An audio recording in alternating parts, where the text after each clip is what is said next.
See, I don't like. It's funny because like now that I'm older, I do all the things that I was too cool to do before and have way more fun. Yep. Yeah, because like in high school, I was too cool for that. Then getting to college, fuck it. No, I love it. It's just you use your imagination, Yeah. which you don't get to use It's anywhere else. it's exactly that. It is no different than what you're doing as a kid, of everyone getting around and playing pretend. It's just now we don't have to run around the yard to do it, Yeah. and we have to have rules. Otherwise, we argue. Yeah. So now we can argue about the rules. Yeah. Yeah. And that's it. Who plays pretend nowadays? We watch movies. We're not playing pretend. We're watching Watching other people play pretend. Other people play pretend in someone's imagination. So we watch a lot of people's imagination, but we don't. But most people don't exercise their own. Yeah. Yeah. Not like it's even just a creative outlet or, yeah, I don't know. It's certainly liberating from the modern mental state that I find myself in. Yeah, it's too easy just to fill yourself with other people, and not with yourself, right? Yeah, there's so much other people. The problem is there are fewer other people. This wouldn't be such a problem. Sure. We have access to so too many much, other people, right? And I can't even blame the access because we could not look, but we can't help because there are these few people who are super exhibitionists, and I'm not saying like sexually exhibitionists, but they're by nature exhibitionists. They're gonna tell you. They're gonna take a picture on Instagram of every meal they've had, all that. God, I hate that. But there are those people who love to consume that. Mm-hmm. They can't help it. And I always wonder, like, why? Because I always thought, like, I think people. Maybe with some theories, like with celebrity thing, it's to make celebrities have kind of replaced sacred idols, and it gives people that don't otherwise know each other or don't know each other well enough to discuss something that actually involves them. They can talk about some celebrity or something. Sacred idols, huh? But sacred idols used to hold you towards a standard. A village, right? Yeah. It makes people feel like maybe it's a necessary structure we've built to allow ourselves to cognitively incorporate as many people as we do. Yeah. I mean, although I think that that's kind of fading away. Like, do people really think of themselves as American in the same way that they used to? No, I mean, when only in America have I seen people not call themselves by their country name. Like people, like I remember growing up in school, even now, they'll ask me, what are you? And I'll say, oh, American. They're like, no, but like, where are you from? I'm like, America. And then they'll get down to like, where are your parents from? Oh, well, they're from here. You have to say, oh, they're Puerto Rican or whatever. It's just like, no, we're just American. It's such a weird, America has this weird split. But there's some people, and then we have the other opposite of the extreme where people are like, I'm American, and they're super crazy about it. And it's just like, why? Why can't we just be okay with being American? I don't know, but I think the part of that goes back a long time where people have like a fixation on nationalities and things as being from primarily a collection of immigrants to.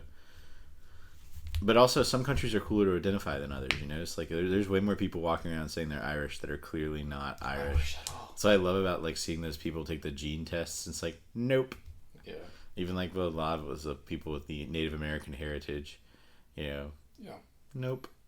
You're not, or you're not even a little bit. Or you're a 1/1000. Yeah. Or a one. Yeah. Hell, even I got more than Elizabeth Warren. Yeah, it's to say Elizabeth Warren. Maybe you shouldn't have published that genetic report. That was a terrible. And she got in trouble for that. Well, she got in trouble with some people, and other people didn't. Yeah, but everyone knows this. That and even her friends know that she used that as a selling point to get into college and higher level education, whatever. But not that she probably needed to. I mean, look, she's a senator. She's done a good job for herself. Yeah, crooked or not. Yeah, no cast of dispersions. It's not easy to become a senator. No, and she did great before she was a senator. She was a Harvard professor. Yeah, but talking about being native is probably not something she should do anymore. No, unless you're really native. Actually native. Yeah. Mm. Yeah. But thinking back to the question, other than sacred idols, and why people so focus on celebrities, I think a lot of the time people focus on celebrities so they don't have to ever focus on change. their life. Focus on themselves. There's right? probably a lot of truth to that. And it's beyond that, like, oh, I just need an escape. Because sometimes a movie is an escape, right? It's fun. It's awesome to watch. You know, whatever you like. Doesn't matter. You like thrillers, comedy, romance, comedies. Doesn't matter. It's an escape, and that's healthy. But I think when you're doing nothing but escaping, you're running from some serious shit in your life that then you really need to deal with. See, the one thing like I've never understood, or maybe I say understood is the thing I dislike would be a better thing, is people concerning themselves about actors. Like, if they're actually good, I shouldn't be aware that they are. Like, I don't. And there's some actors that are really fantastic, and like, yeah, okay, I affiliate their name with quality work, but like, I don't need to know what's going on in their personal life. I need to know what's going on with the characters. Like, Yeah. I don't care what somebody's sleeping with whom. Yeah, unless it's a serious crime, then sure we need to know. And it's not like I even need to know. The authorities need to know. Yeah. So somebody needs to take them to jail. Yeah, Like, I don't, you know. No, but like, I don't care about their lives at all. Yeah, like, and people do the same thing. Like, but then did in this here with the freaking royals in England getting married and like babies. And like, I could swore we fought a war, so I wouldn't have to care about this. I know. Like, We dumped a lot of tea. Yeah. Speaking of identifying as natives, we dumped a lot of tea in the harbor, you know? So I'd not have to worry about this. Not, and we do. Yeah, I feel like a lot of people like one-sided friendships, right? People know, not even friendships, but it looks like they're trying to create this friendship where I know someone in a very intimate way, which, like, in details, they know someone in very intimate details, right? They know a whole lot. I mean, they've probably seen, like, people who love the Kardashians. I'm sure a large portion of them have seen, what's the one that got famous because of the sex tape with J-Lo? No. You're asking the way wrong person for pop culture. But one of them had a sex tape. So I'm sure many of them have watched that sex tape, right? Mm-hmm. So they know very intimate things about this person, but it's such a one-way street. A Kardashian doesn't care about their fans in the way that the fans care about them, right? Absolutely not. Yeah. Obviously. They couldn't possibly. Even if they were perfectly saintly hearted people, you can't care about that many people. No, not a million. But I'm saying that's fair enough. They can't care about millions. But like, if I asked a Kardashian fan and they could tell me everything about their whatever, the whole family's life, I always wonder, like, why do you care? Why do you put so much energy? Why do you invest? I think it's the right word. Invest in that. Like, what are you doing investing in that?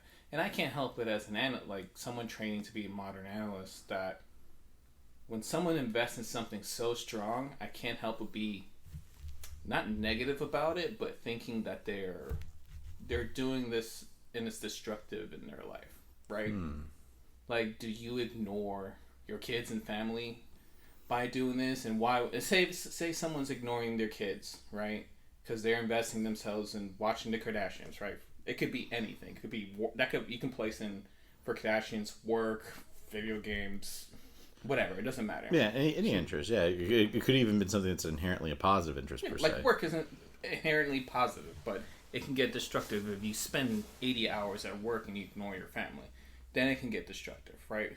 Mattering on your values. But it's like, but we'll stick with the Kardashians. Why do you care? Because it's a little bit more towards friendship. I think it adds a little bit extra. This idea of friendship, like idea of mattering. Maybe you'll matter.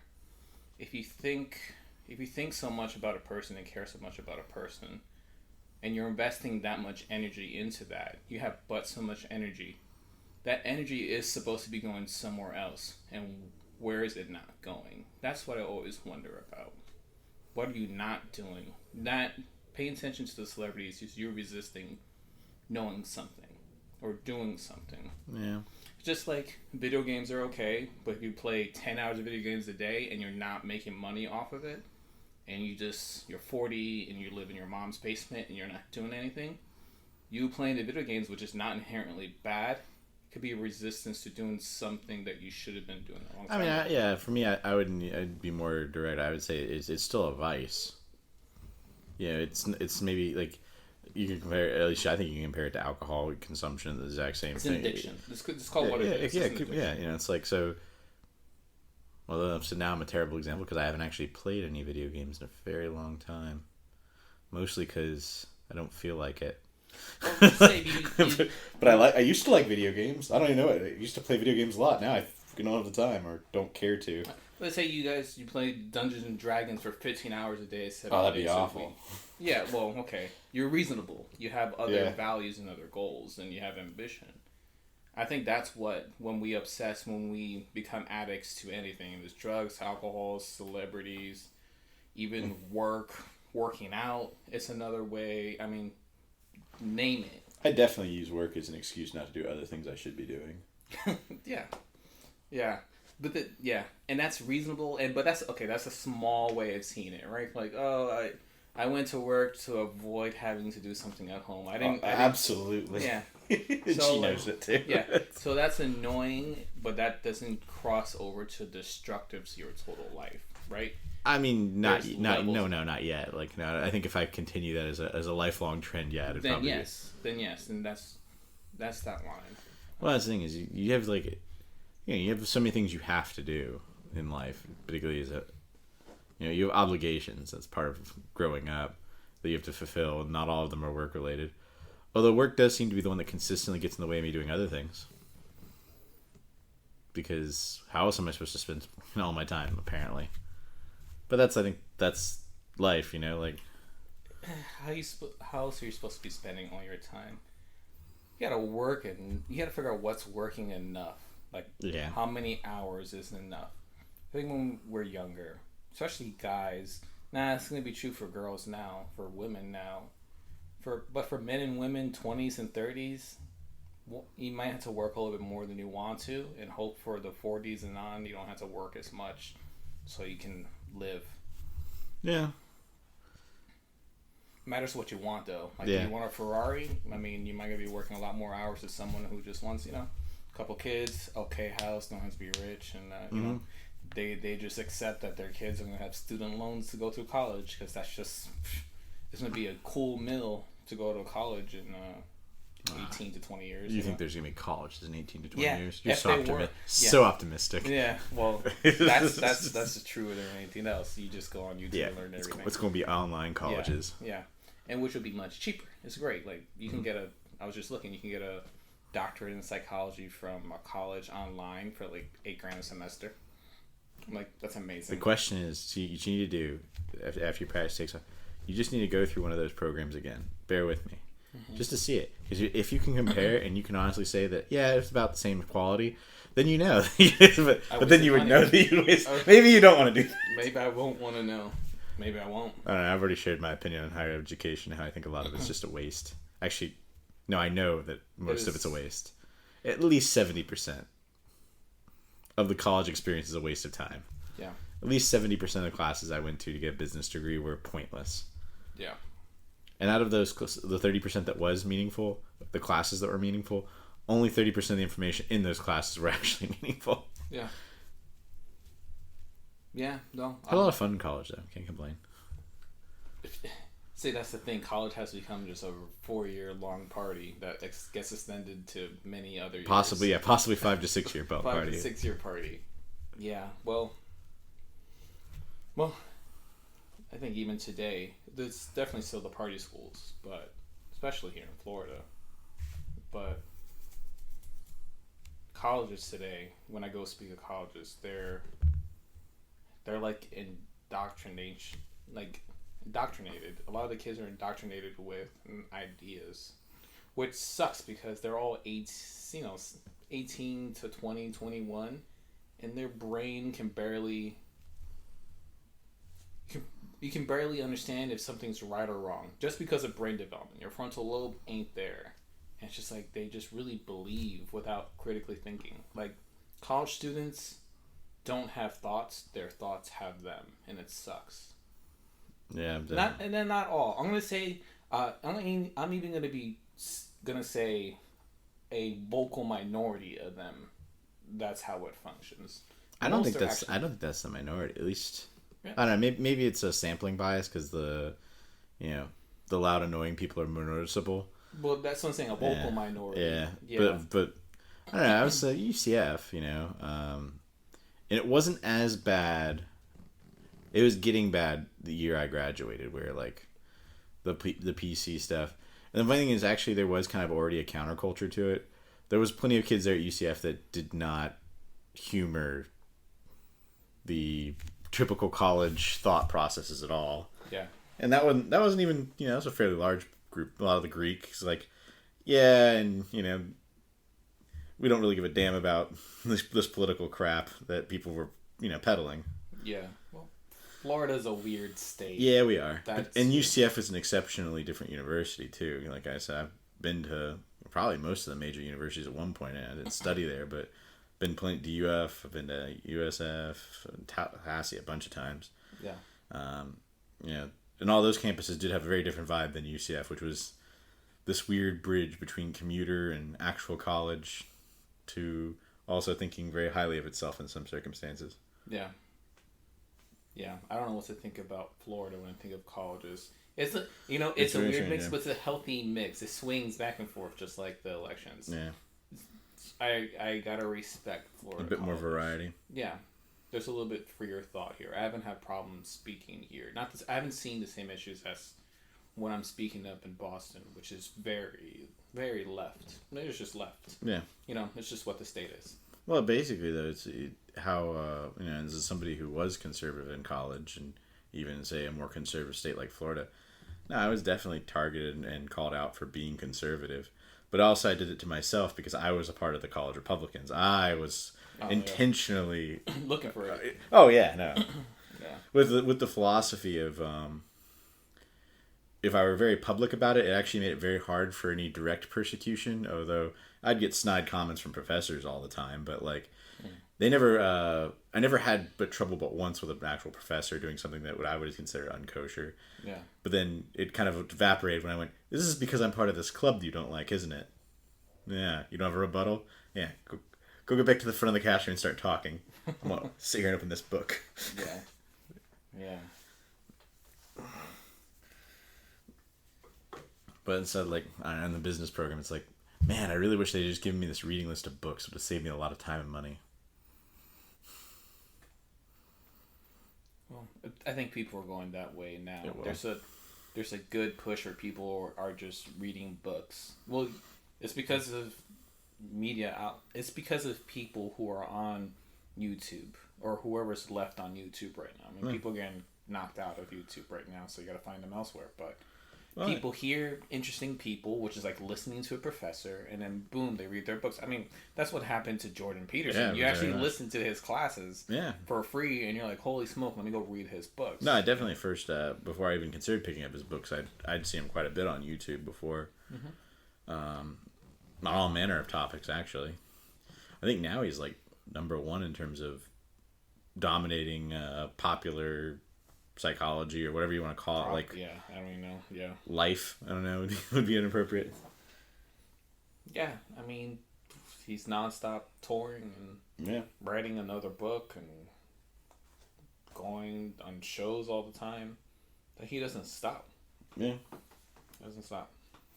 I always wonder. So when I see Jordan Peterson talking in interviews, I always wonder who are his friends and who are not his friends. Like, I'll see him on the Rubin Report. You can tell he's friends with Dave Rubin.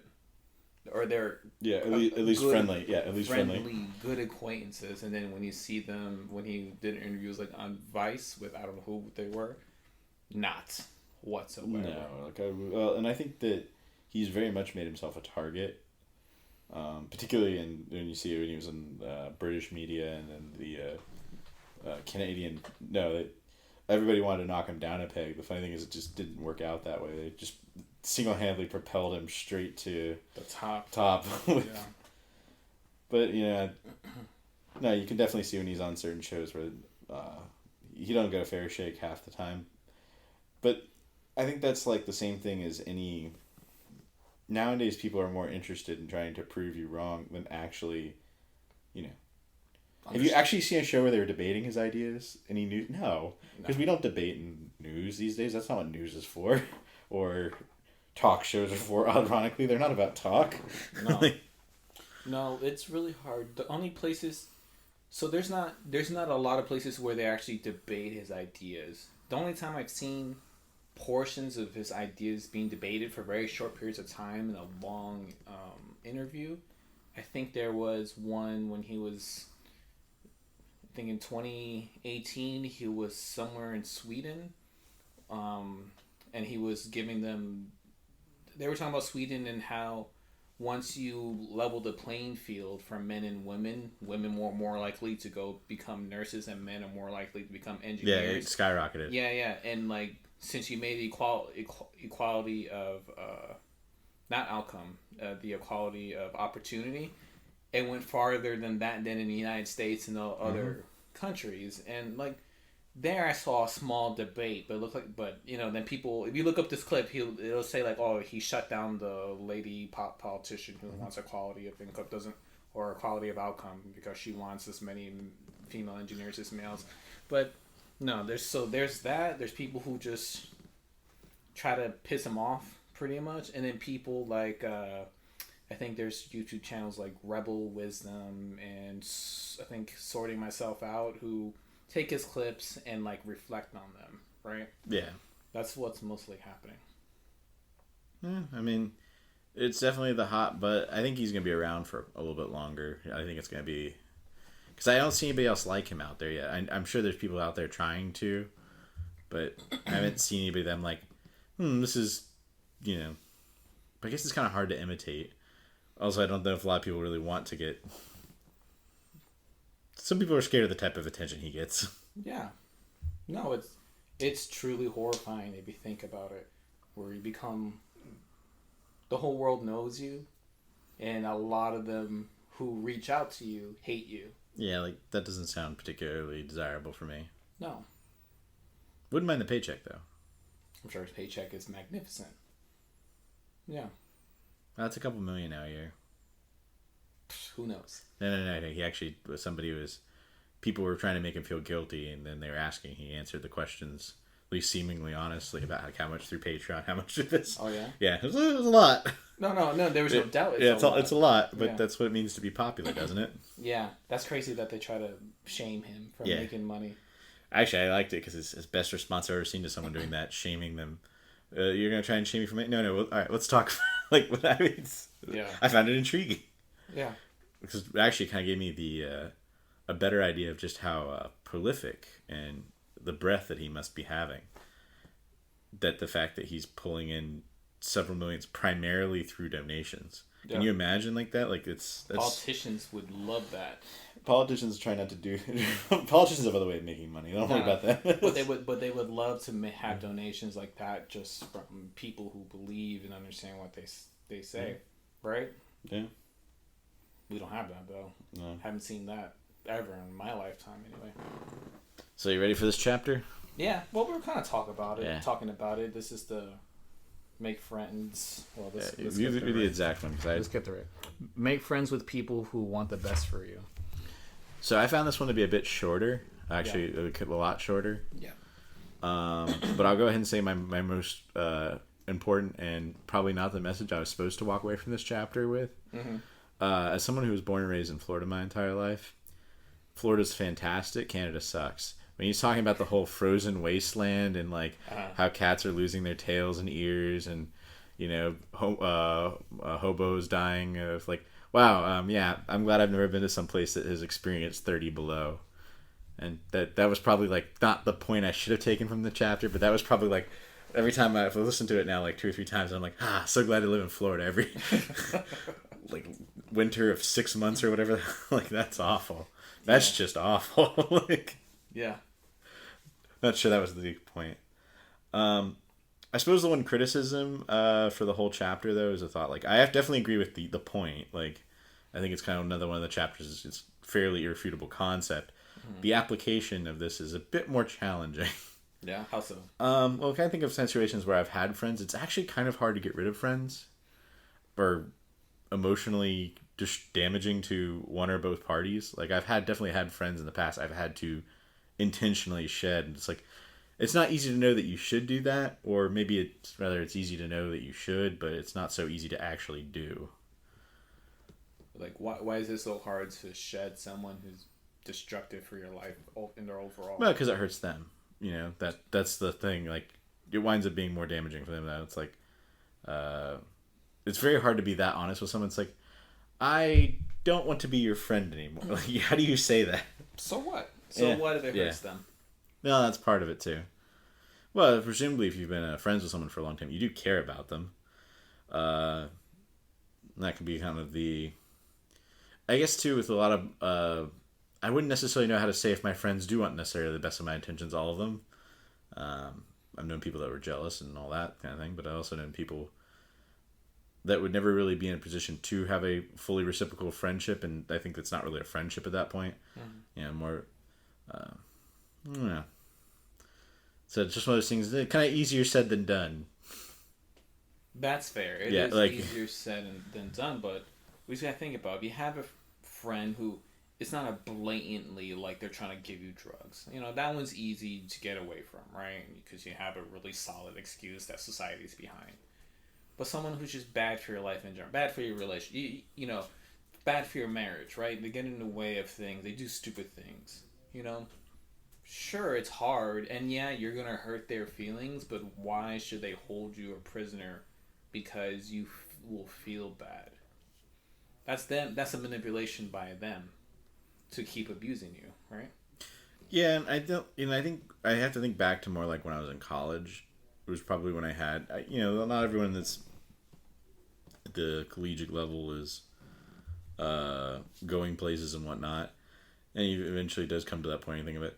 Now that I'm, out of college and all that, I'd say it's a little bit easier to know which ones are good ones. I guess it's easier to measure now that now that you have to be a productive member of society, you're out of college. Yeah.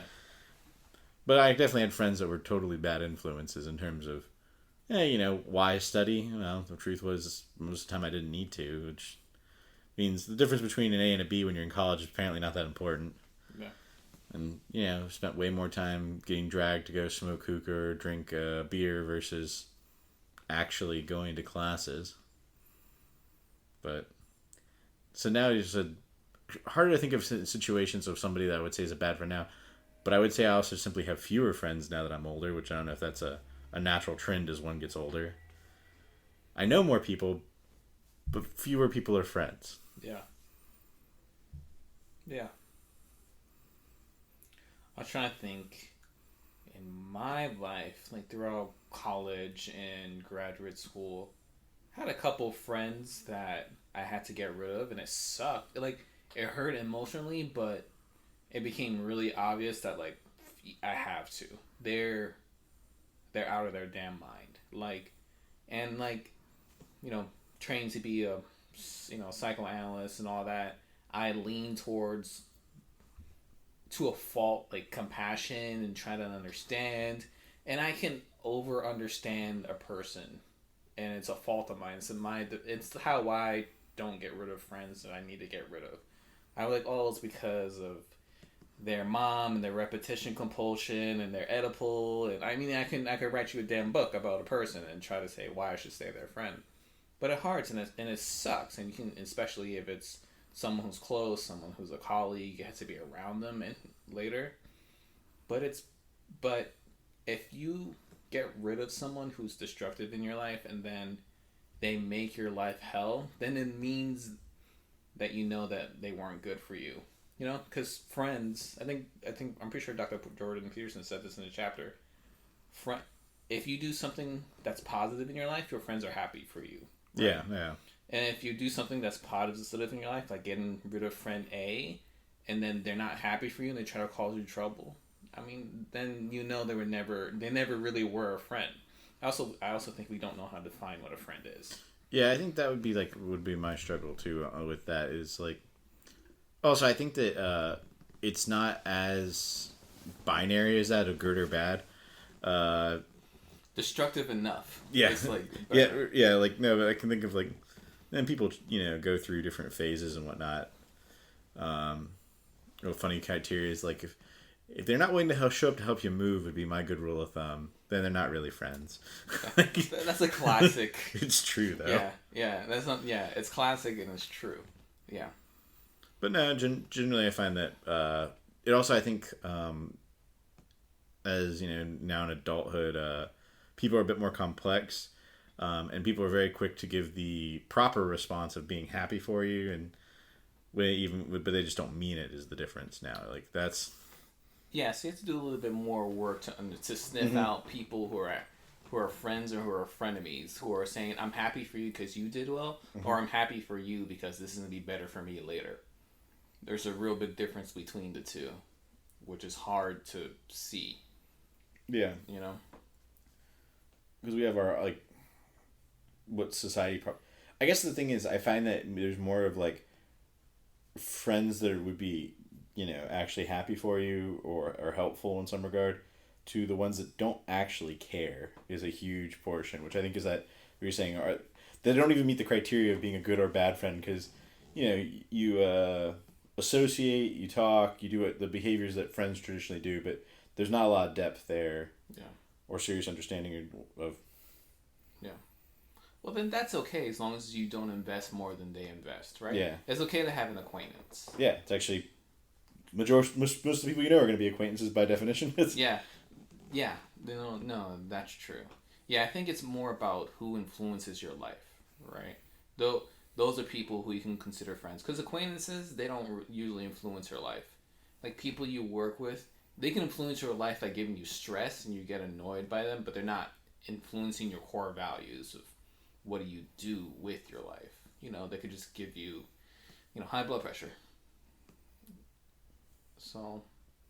The other thing I noticed was kind of, like, I would almost say conspicuously absent, because it specifically addresses friends. All of these same things are 100% true with family members as well, though. But it's so much harder. Now, it's much harder to get rid of family members, obviously. I mean, yeah. And I guess there's also a greater ethical obligation to look out for family members. I mean, sometimes legitimately take care of, even if it's not necessarily your responsibility. That's. Yeah. I'm wondering if he had that thought and left it out on purpose, or just didn't want to touch on that. So we have, let's say you have a bad relationship with one of your parents, your mom, your dad. It doesn't matter. Say your dad. Like, what are you supposed to do, right? Yeah. It's the relationship is going to be damaging, no matter what, right? Say the relationship. Yeah, he talked about it a little bit with the friend who was the nihilist that kept running his truck into things, and his father not having a good relationship. But it's like.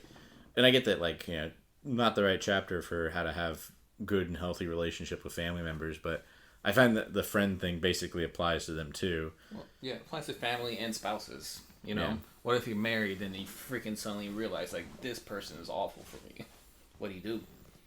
If you don't have kids, you can maybe deal with that. If you do have kids, that's a whole other, So I suppose that's why there should be a waiting period on marriages.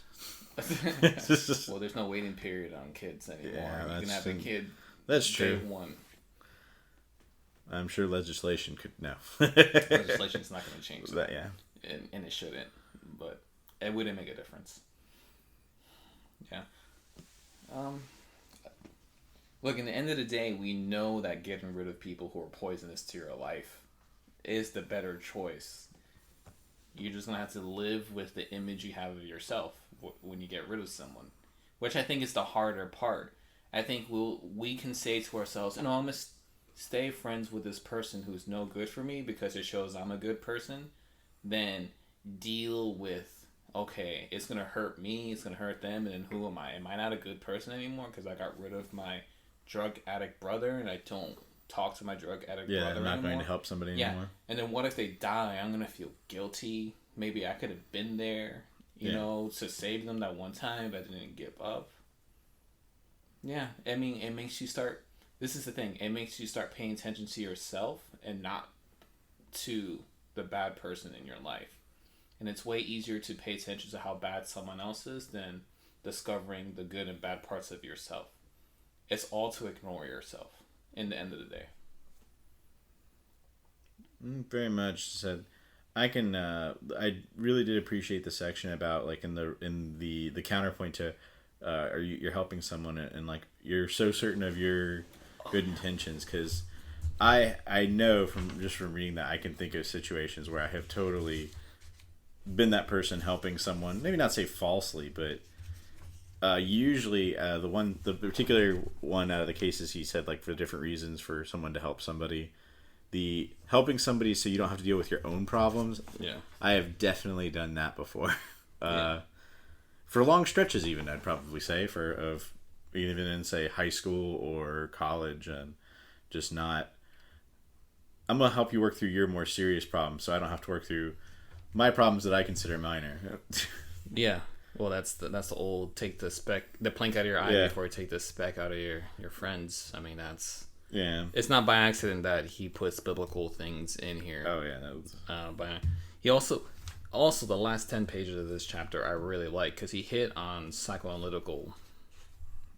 what psychoanalysis says, small things, like he started talking about the repetition compulsion all the way down to the end of that, and I liked it. And the part that you were talking about, he talks about how he'll stay in an unhealthy relationship, and perhaps it's because I'm too weak-willed and decisive to leave. And I think I've been there. Yeah. Yeah, that's most of the reason. You know, I mean, psychoanalysts can get into, like, oh, your unconscious doesn't let you leave, and what for a kabillion reasons or whatever. You start with your mom, right? But it's most of the time it's like, you know how to leave, and you won't do it because of how you're gonna feel about yourself. It's a very narcissistic thing to do, and then at that point you're using the abusive relationship to be a victim. Well, and like very much for say not say spouse, but say girlfriend or significant other, or, you know, that's the definition of why people stay together. Oh no, I just can't figure out how to leave. No, you don't know how? No, that part's easy. The how is actually exceptionally easy. Yeah. Yeah. Dealing with the aftermath, you know, building up the courage to do it maybe, but the actual operation is not complicated. You just tell them. Yeah, you tell them, or you pack and go. Yeah. You know how to do that. It doesn't take a lot. And if it's dire enough, you'll take what you need. You won't take what you want. Yeah. Yeah. Well, it's hard. It's hard leaving relationships. It's hard enough leaving friendships. Can you imagine relationships, long-term relationship, marriages, if you see it's the good thing to do? You know? Well, I think, you know, I think it's different for men and women, and I think different depending on your age too, like, and length of the relationship, certainly. Like, no, I think, you know, most of my relationships were right around 8 months, 9 months, because that's about the time that you actually get to know the person, and if you know that it's not going to work out, it's actually pretty easy. Usually, sometimes more often than not, it's mutual, where, oh, you weren't who I thought you were. Well, no, clearly not. Yeah. Oh, we've both been lying to each other for the last 6 months? Yes, obviously. That's what you do when you start dating people. Yeah. Maybe I'm cynical about it, but like... Yeah. Well, that's what Freud talks about. Well, so you avoided this, but Freud talks about that most people get together and they live in a delusion of who the other person is. Mm-hmm. I write a lot about, you should see who your spouse is for who they are, not who you wish they were. You know, that's a lot of time. And then the harder part is you should see yourself for who you really are, not who you wish you were. Yeah, but nobody likes that. Nobody likes that, but too bad. Too bad you don't like it. You have to. You don't have to do it all in one day or even in 1 year. Look, take your whole life doing it, but at least make progress so you can make a better life. Well, what's the freaking point? And it's like, it doesn't matter if you believe there's an afterlife or if you don't. You should make a better life for yourself. Well, like, what else are you freaking doing here? You know, you're either investing in a worse life or investing in the best life. There's no standing still, because every second you're pretty much just dying. You know, it's a waste. You know, and no one wants to see that they're wasting their life or that they have wasted their life, because that's a huge blow that you can't do anything about, right? Yeah. I mean, but I wonder, like, how many people actually get all the way to the end and they say they don't have regrets of wasting.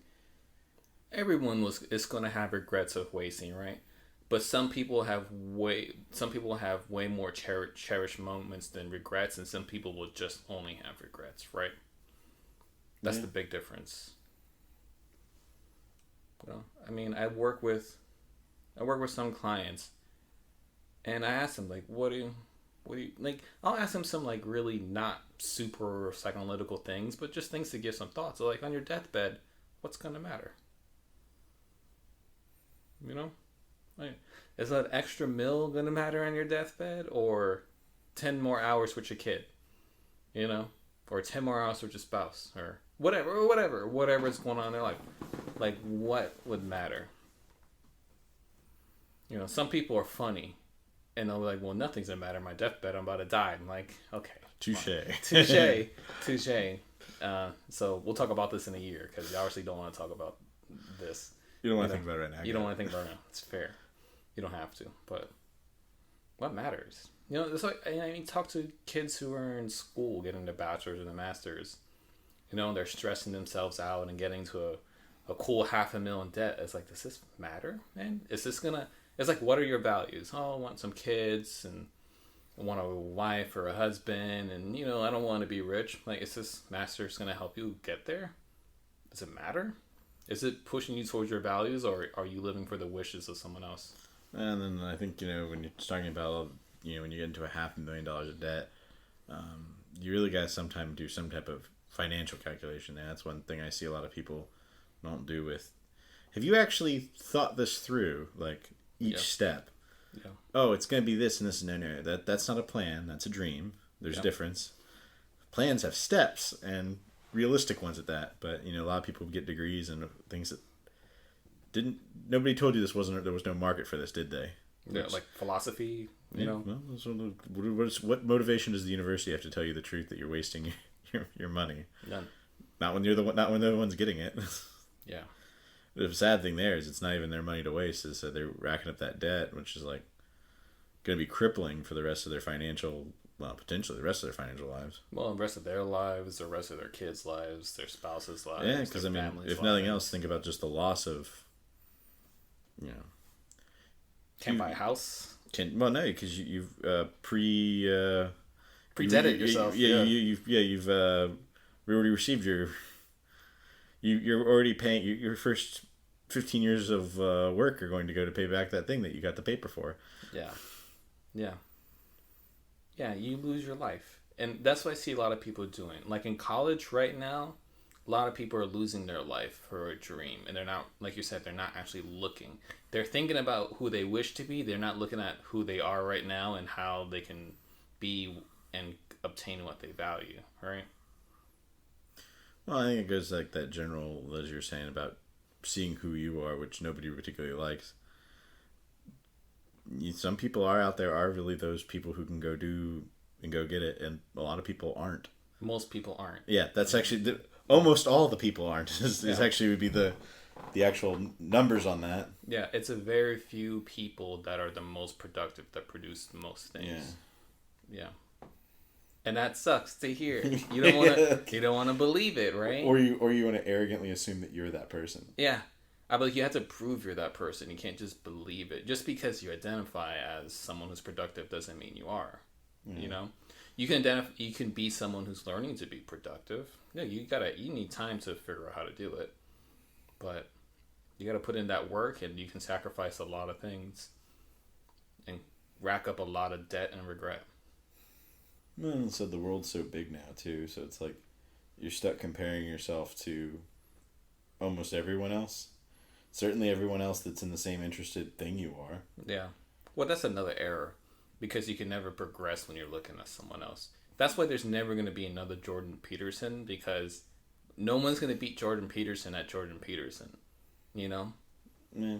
You know, just like no one's going to beat Ben Shapiro at Ben Shapiro, and no one's going to beat Nancy Pelosi at Nancy Pelosi. Like, they are them, and they are the best at them. You know, so that's, again, you got to look at yourself and make yourself who you are and progress yourself, not looking out at other people. It's the same thing with friends. You got to get rid of friends who keep your attention off of yourself. You know, that's a big problem I see with friendships. Friendships are used to not pay attention to yourself. It's to be like, oh my God, my friend, they're always in trouble, right? I'm sure in high school we knew someone who was always in trouble, right? So much attention was paid to them, but as virtuous, quote unquote, that is, which is not virtuous, you didn't work on yourself. You didn't go to class, or you didn't go to sleep as much as you needed to. Yeah, and then in the end, usually you didn't help at all. Yeah.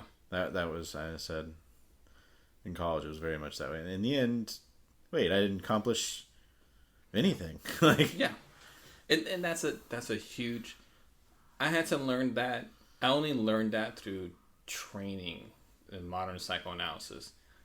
And the moment came when a client of mine was asking for my advice, and I was just used to giving the advice. And it's so trained to not do that, to not give advice.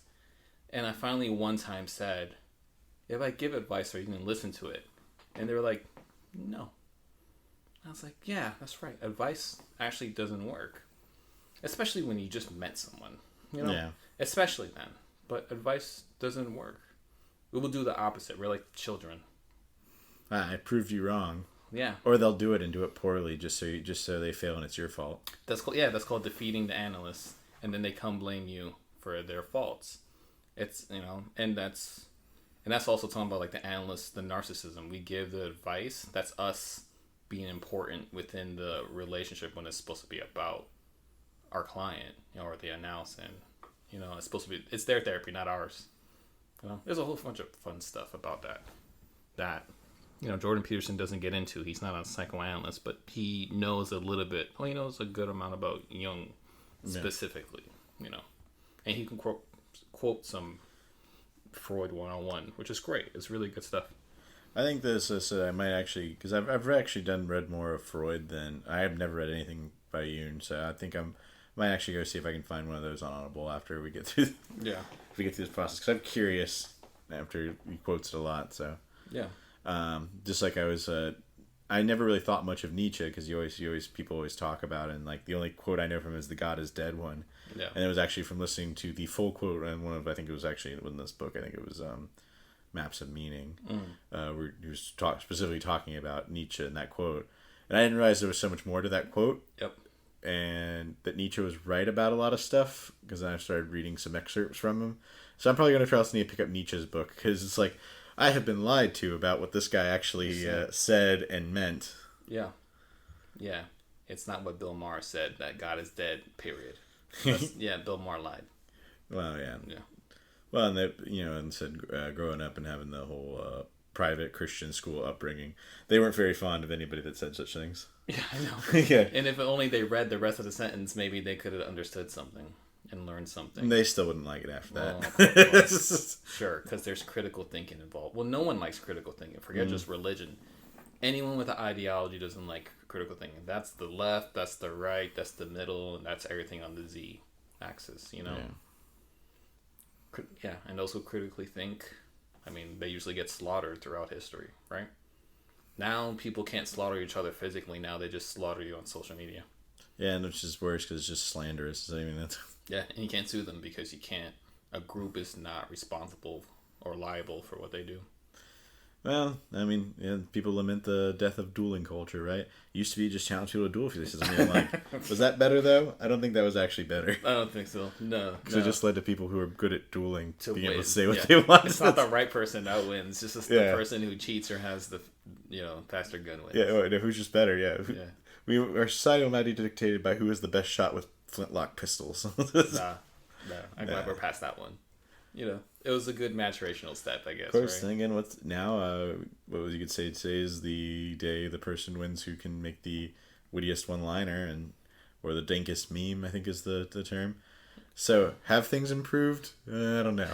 But that's not even true, because there's some people who have really good one-liners, but they're not liked by the loud public or the media. Yeah.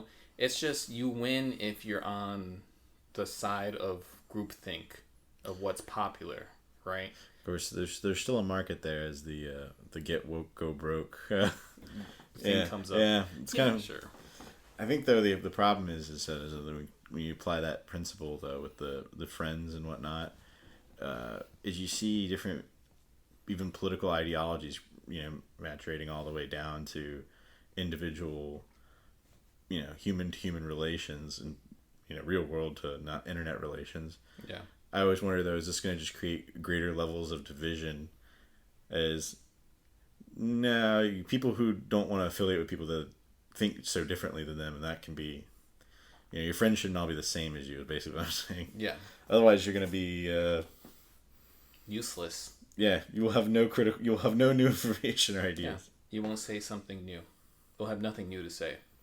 Yeah. You just that's why it's an echo chamber. It just echoes. You'll just echo what you've already said and given it no thought. Yeah.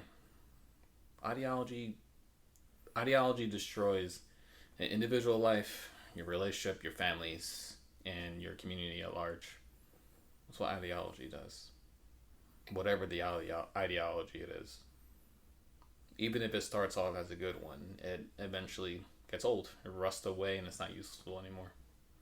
Yeah. Yeah. That's like a bummer to end on. It's true. I guess they said, like, right now it's, you know, we're going into April and it's Florida and it's hot again already, which I used to not appreciate as much until reading that section about being below 40. Oh, yeah. I've never once had to take my car battery off to take it into the house to warm up, although the summer does occasionally eat batteries at a faster rate in Florida. But I think I'm still happy here with the no salt on the roads, no cats dying of frostbite. Yeah. Well, cats. I mean, I don't know. Yeah. Moral of the story: don't live northern Canada. I mean, this is... Don't live where it snows. It's so much nicer. Did you have any thoughts on the whole, like, being a teenager section? Like, because that was very much me. I hated teenage parties. Were you that same way growing up? I didn't go to teenage parties. Yeah. I didn't care. I was either reading something or playing a video game because my mom raised me hooked on phonics and stuff like that, and reading books and microscopes and stuff like that. Yeah. So I was raised different. I didn't give a crap about parties. Yeah, this was just kind of interesting. I think there's a bit of a gap, probably from the different era, where I didn't really do the teenage party thing, but, like, teenage existence was not bad, at least in Florida, you know, Yeah. during the early 2000s or whatever. Like, It wasn't, or late 90s, early 2000s. But it's like, I almost feel like nowadays the college experience is what used to be the adolescence experience in some regards. Like, the dismal affairs for me were entirely in college, with the music too loud and the lights low. Yeah. That was more of a college thing. I'm sure for other kids it wasn't, though. I'm pretty sure that's someone's whole life. You know, I don't think that stops for some people. Once they turn 12, it goes on forever. Yeah. I've seen that one. Yeah. I don't know if that's changed. I think we're just more aware of it because we could see it more. Literally go on Instagram and we can see, which in the early 2000s, you weren't seeing that. Not with dial-up. No. You weren't seeing that. You know. And there was, what was the first thing that came around? MySpace? Oh, yeah. I thought about that one. That used to be a thing. That used to be a thing. Or a good old AOL Messenger. AIM. And there was AOL chat rooms, but you weren't seeing what was... No. You weren't seeing what people wanted you to see at that point. It was all words. There was still a little bit of imagination left. That was the last time imagination lived online, was when it was just chat rooms. Once we started getting pictures up there, it was done. Pictures, now you got video and... live streams. It's amazing. It's like cool stuff, but imagination's dying, which I think has a correlation of why critical thinking is dying. For the masses, anyway. If you can't imagine, you can't think something new, right? That's what imagining is. Thinking something new. Picturing something new. That's all it is. So you can't imagine, you can't think. What's the point? What are you doing? Well, you're still going through your biological programming then. Yeah, but that's what you want to be, a biological program, you know? Like... I think it was, actually, maybe it was Bill Maher or somebody. It was one of the interviews Jordan Peterson had, and he was talking about thinking, and, like, he was like, I don't know if you spent enough time in America, because we really enjoy not thinking. Yeah. Which is definitely true. Yeah. I don't know if that's a uniquely American trait, though. Maybe it is. So Western, I don't know the East too. No. I think it's a trait of modern life where you don't have to worry about where your water comes from. I think that's where it comes from. The faucet, obviously. For us. Yeah. maybe a lot of people don't know, but that's a minority of the world. The water comes out the faucet at an unlimited rate. It's not unlimited. Eventually, I run out of hot water. Okay, yeah. It feels really unlimited, you know. Yeah. It's not unlimited, but we have the illusion that there always will be water there, that it is unlimited. You don't want to think about that drying up. Yeah, that's another positive living in Florida. If we're running out of water, everybody else ran out of water first. Yeah. Well, we just had to learn how to turn salt water into drinking water, which I think the Saudis know how to do already. No, we have the technology to do that. So, it's just not cost effective. Right now. Because water here's cheap. Yeah, we'll wait. Yeah. Wait until... it gets expensive. It gets expensive, and water will be the next printer ink. You know? Oh my gosh, that'd be awful. Yeah. Hate printer companies. Yep. Really expensive. But I think that was pretty much it. As I said, it was definitely a shorter chapter. Blew through it in under like 30 minutes. So I was like... Yeah. But it's vitally important. One bad person in your life can ruin your life, especially if you listen to them. And if you spend a lot of time and resources helping, and it's not going to work out anyway. Yeah. But I guess it's the thing. It's like, they still go back to like, I don't disagree with the thought, but damn, is that a lot harder than just do it. Yeah, it's not a just do it. It's not like the SNL skit where it's just, stop. But you have to. You have to just do it. Get some support. You don't have to just do it alone, right? I think that's what people forget about. Yeah. So do it with some help. Or figure out how to do it. Take your time. Doesn't mean you have to do it today or the moment you realize it's a bad relationship. But do it. There's consequences, but the consequences of getting rid of someone destructive in your life are way less than keeping them there. Right? And banking on someone changing is not a good bet. No, that's wishful thinking. That's you trying to see them for who you wish they would be, or then seeing them for who they really are. Right? Falling back into that trap again. Non-stop. That's the repetition compulsion. We never stop that. Cool. So, next week, rule 4, compare yourself to who you were yesterday, not to who someone else is today. Yeah, we talked about that a little bit today. Yeah. That one's gonna. I'm sure it's one of those ones that's very obvious, but yeah. If only it was easy. Maybe he has some good advice on how to actually do it. Yeah.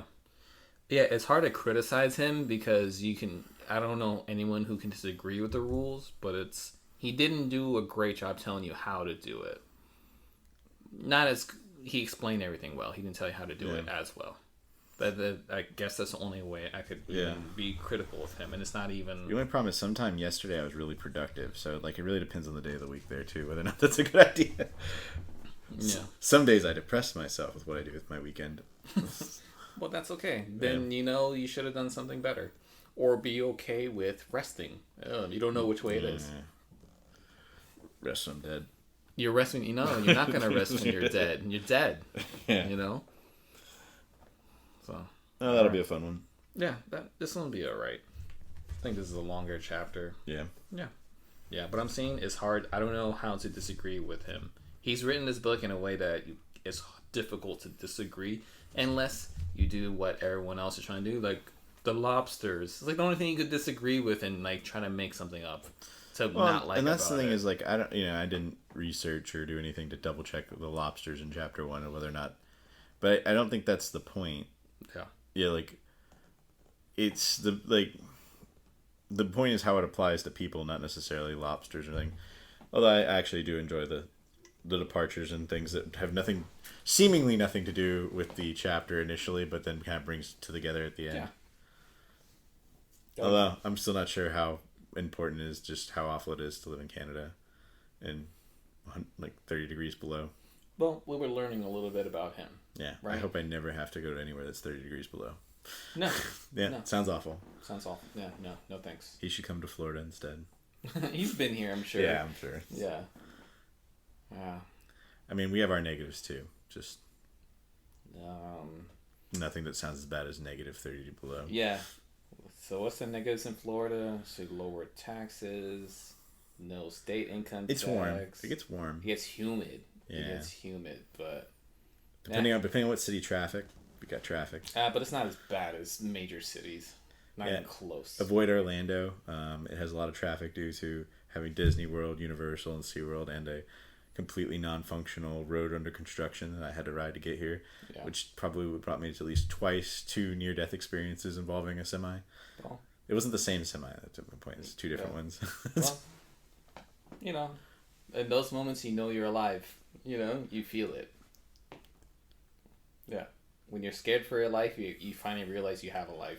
Actually, I think quite the opposite. When you drive on that road long enough, it goes the other direction, where it's like, is now my moment? No, you eventually become, oh, there, it doesn't see me. Oh. Eventually, you just burn out all of the receptors involving sanity and comes to driving. That's at least that's my theory, is why everyone drives so badly on that road, despite being able to. Yeah. It's really mind-boggling. Yeah, and people drive faster when it rains. Yeah. Yeah. Well, I guess they know the cops are less likely to pull you over or something. That cop's not going to want to get wet and get out of his car. Yeah. I don't know. Is that the reason, or? I don't know. There's people have a death drive. They drive to literally obliterate themselves. I mean, this is why you have bad friends. Is part of the death drives. The drive to hurt yourself. And people have it. Like, we know we have this. This is what addictions are. Right? So I think that's why people drive badly. They're looking to hurt themselves or other people. Yeah. Not in like, I'm gonna drive today to hurt people.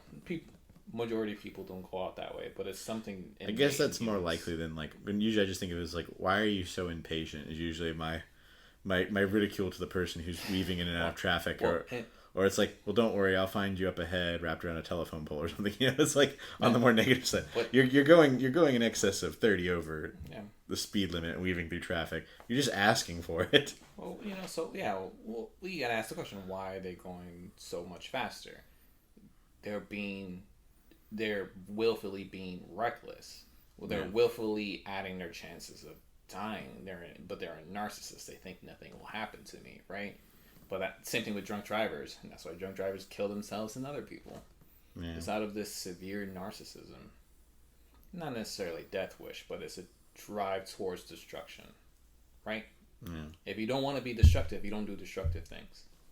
It's just what it is. And we have this healthy lean towards destruction, right? That sounds a little bit almost too religious. We're bent towards sin, but it's not bent towards sin. We're bent towards messing up our lives because we're wonderful at it. We do it all the time. Well, it does feel good to do things you're good at. So that's fair. That's like neurologically true. Things that are bad for you, but that you know you can do it all over and over again, gives you a nice shot of dopamine in your brain. Isn't that like the definition of decadence? Ugh. So much care can be put into decadence. Yeah. So much effort can be put into being slothful. It's the same thing. Yeah. People try to be lazy. It's amazing. Why do you try to do this? Yeah. Yep. But, alright, can't wait till next week. Yeah.